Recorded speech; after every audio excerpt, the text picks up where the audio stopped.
안녕하세요. 설 명절은 잘 보내고 계신가요? 참 포근한 연휴가 되고 있는데요. 어제 어머니 댁에서 명절을 보내고 어제 저녁에 올라와 가지고 장모님 댁에서 또 맛있는 음식을 먹으면서 또 가족과 재밌게 또 해피하게 보내고, 오늘은 또 여유롭게 키핑동에 와 가지고 다육이들한테 물도 주고 분갈이한 다육이들이 잘 버티고 있는지 확인하는 도중에 물음병이 온 친구가 있어 가지고 그 친구를 좀 잘라 가지고 안 아픈 줄기 부분은 또 새로운 흙에 심어주고, 아픈 부분은 잘라내 가지고 오염이 되지 않게 잘 버릴 예정입니다. 다육이를 키우다 보면 어쩔 수 없는 부분이 있는데요, 바로 원인을 알 수 없게 물음병이 진행이 돼서 결국은 하나도 남기지 못하고 떠내보는 경우와, 오늘처럼 운이 좋아 가지고 아픈 줄기는 버리고 건강한 줄기는 살려가지고 새로운 모습으로 만들 수 있는 그런 과정을 또 겪게 되는데요. 오늘은 참 기분이 나쁘면서도 기분이 좋은, 왜냐하면 아마 오늘 빠르게 발견을 하지 못했다 그러면 남아있는 줄기까지도 다 죽었을 가능성이 아주 높습니다. 이 물음병이 왜 무섭냐면 완전 아프기까지는 이 다육이가 아픈지 아니면 건강한지를 잘 알 수가 없습니다.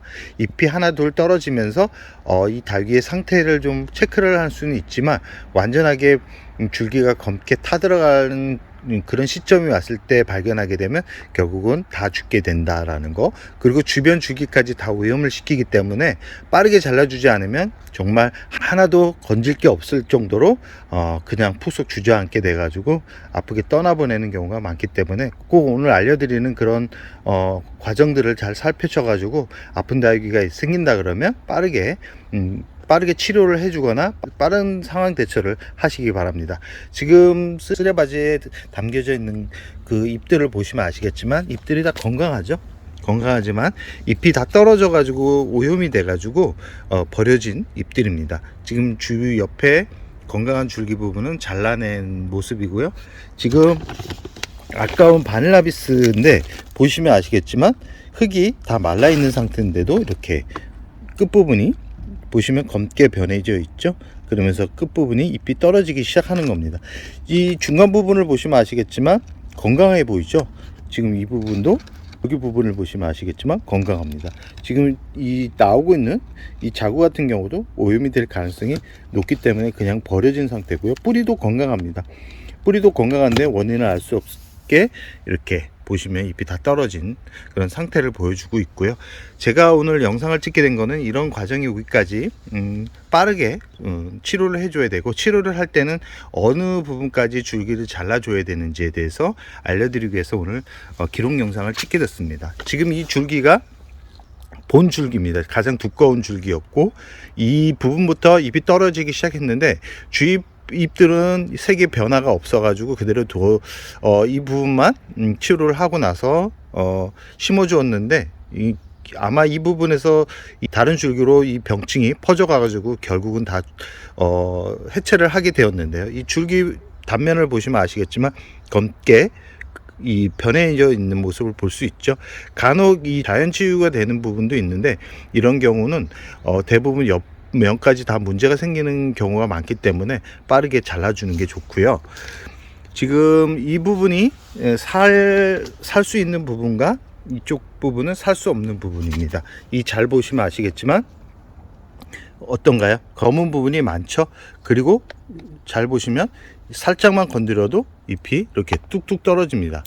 보시면 그냥 이 부분은 살릴 수 없는, 살짝만 건드려도 떨어지는데 보시면 검게 검은 흔적이 보이시죠? 이 부분이 물음병이 진행된 모습입니다. 그리고 지금 이 부분 같은 경우도 잘 보시면 잘라진 부분이 중간 부분에 수간 옆으로 해가지고 검은 부분이 있죠. 이 부분 같은 경우도 치료가 됐다 그래도 이 윗부분이 검게 변하고 있죠. 이런 부분이 처음에는 잘 보이지 않습니다. 그러나 잎이 하나 둘 떨어지기 시작하면서 보이기 시작하는데요. 이 잎 색깔도 보시면 투명해지는 모습을 볼 수 있죠. 이 부분도 그냥 버리는 게 좋습니다. 그들이 심어줘 봐야 다른 다육이들한테 오염물질을 퍼뜨리는 숙주의 역할 밖에 안 되기 때문에 이런 다육이들은 빠르게 버리라는 말씀을 드리고 싶고요. 지금 이 부분 같은 경우도 건강해 보이죠. 근데 중간에 생장점 부분이 문제가 생겨가지고 이렇게 보시면 건강합니다. 그러나 이 단면을 보시면 수간 옆으로 해가지고 검은 부분이 보이시죠?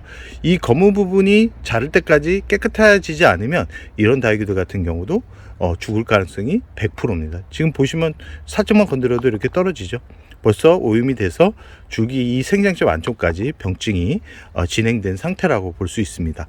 이게 운 좋게 지금 보이는 부분이 아직까지 오염이 안 돼 가지고 지금 버티고 있는 부분인데, 자른 부분을 보시면 검은 부분이 없죠. 이런 다이귀들 같은 경우는 이제 살 수 있다라고 보시면 됩니다.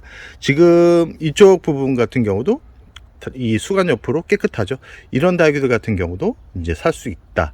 아마 더 오래 진행됐다 그러면 이 줄기 부분이 썩어가지고 벌써 문드러졌겠죠. 지금 이 부분 같은 경우도 깨끗한 단면을 볼 수 있죠. 이렇게까지 줄기를 잘라줘야지만 그 다음에 심어줬을 때 큰 문제가 없습니다. 이 부분은 다행히도 진행되기 전 모습이기 때문에 줄기가 검게 변해 있는 모습이 없어서 이 부분도 살릴 수 있고요. 지금 이 부분은 많이 잘라냈습니다. 많이 잘라냈는데 이게 중간 잎이었는데 거의 잎이 한 7, 8cm 정도로 큰 얼굴이었는데 보시면 이쪽 부분에 약간 검은 흔적들이 있습니다. 이 부분은 더 잘라주면 살릴 수 없기 때문에 그대로 이 상태에서 두고 보려고 그러는데 아마 이 부분은 죽을 가능성이 높습니다. 이 부분은 자구 부분인데 잘랐을 때 깨끗하죠. 그렇기 때문에 줄기를 잘라 가지고 자를 때는 이 줄기 부분이 이렇게 초록빛 얼굴, 하얀색 얼굴이 나올 때까지 잘라줘야지만 더 이상 진행이 되지 않고 바짝 잘라줘야 됩니다. 아까워 가지고 검은 흔적이 약간이라도 남아 있다 그러면 이런 다이귀들 같은 경우는 물러 가지고 결국은 병이 더 진행돼 가지고 살릴 수 없기 때문에 조금 입이 아깝다 그래도 바짝 깨끗한 얼굴로 깨끗한 줄기로 만든 다음에 심어줘야지 건강하게 키울 수 있다라는 말씀을 드리고 싶습니다. 이 다이귀를 키우다 보면 무름병이 어쩔 수 없이 오는 부분이 있습니다. 그럴 때 너무 당황하지 말고, 이 무름병 같은 경우는 진행이 됐을 때 약을 쳐줘봐야 그렇게 효과가 없습니다. 이럴 때는 저처럼 이렇게 잘라가지고 새뿌리를 내려가지고 모든 군생으로 심어주는 게 더 예쁘게 풍성하게 만들 수 있는 방법이기 때문에 결국은 살릴 수 있는 방법은 병이 오지 않은 줄기를 치료해 주는 부분밖에 없기 때문에 무름병이 왔을 때는 아깝지만 빠르게 줄기를 잘라서 새뿌리를 내려서 치료를 해주라는 말씀을 드리면서 오늘의 영상을 여기서 마무리할까 합니다.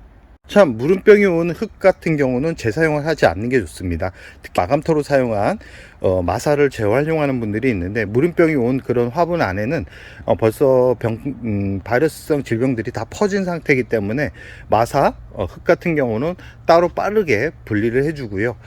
간혹 그 무름병을 자른 가위를 그대로 쓰는 분들이 있는데 절대 사용하지 말고 소독을 한 다음에 사용하는 게 좋고요. 화분 같은 경우도 깨끗하게 씻거나 무름병 약재에 한번 담갔다가 소독을 한 다음에 식재를, 다른 식물을 심어주는 게 좋다라는 말씀을 드리면서 영상을 마치도록 하겠습니다.